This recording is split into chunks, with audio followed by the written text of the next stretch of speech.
Now you might say that we have seen histograms and PDFs and box plots, right? Of course, both of them have their own advantages and disadvantages. So why don't we actually combine both these plots and get the best of both worlds? Such a plot is called a violin plot. While the name is very melodramatic, it's a very simple idea and it's a very useful one.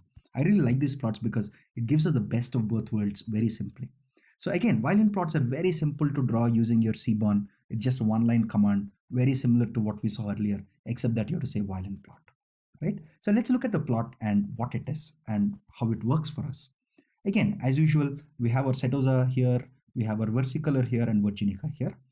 A violin plot looks like this looks like a violin, right? Like somebody playing a violin, right? So it has both the components. So let's see how it works. So what it's doing literally is this thick black area. Okay, let me change the color here. This thick black area that you're seeing is your box plots box, right?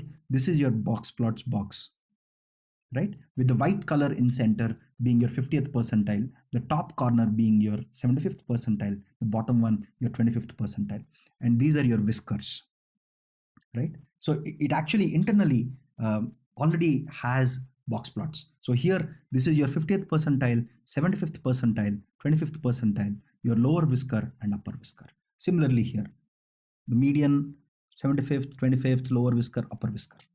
So your violin plot already has your box plot inside it. Then you might ask, what is this plot that you're seeing on the sides?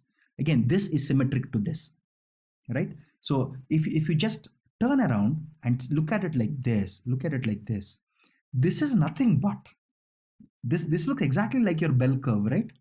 So this also looks exactly like your bell curve. So what violin plot does is violin plot plots the probability distribution functions or probability density functions, or your histogram on the side, right?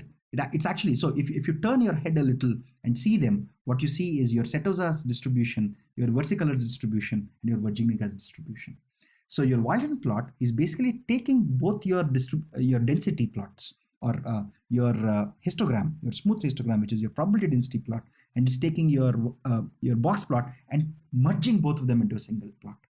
And of course, this is again useful because it gives you the best of both worlds. You know what the distribution looks like, because from this diagram, I know that the distribution looks like a Gaussian distribution. Again, those of you who don't know what a Gaussian distribution is, please don't worry. But some of you who might have encountered this in your probability class, this looks like your bell curve, right?